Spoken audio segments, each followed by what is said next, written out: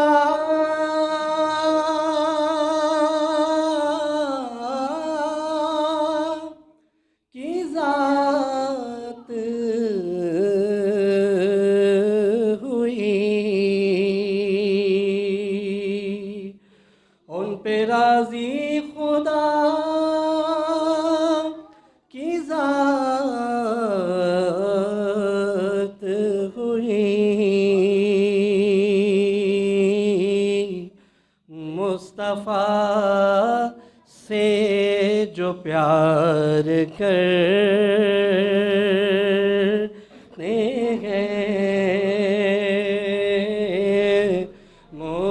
مصطفیٰ سے جو پیار کرتے ہیں، ان کے در کا فقیر ہوں، جن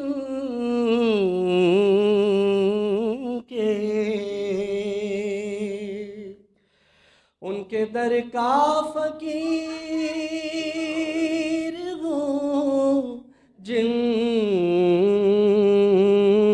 کے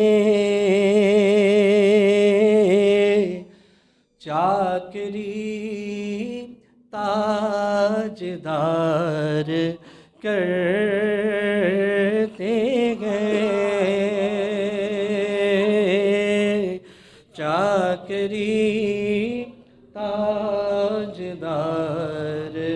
کرتے ہیں۔ اور یہاں پہ اس کی تضمیم کرتے ہیں، اعلیٰ حضرت فرماتے ہیں، اس گلی کا گدا ہوں میں جس میں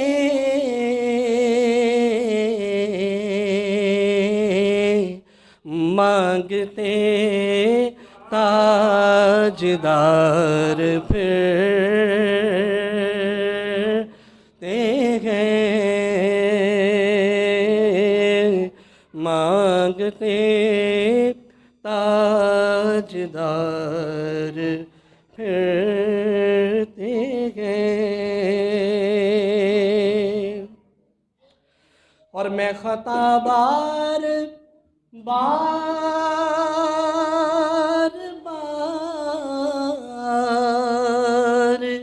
کرتا ہوں، میں خطا بار بار کرتا ہوں، وہ کرم بار بار کرتے ہیں، وہ کرم بار بار کرتے ہیں، وہ کرم بار بار کرتے ہیں، لمحہ لمحہ شمار کرتے ہیں، آپ کا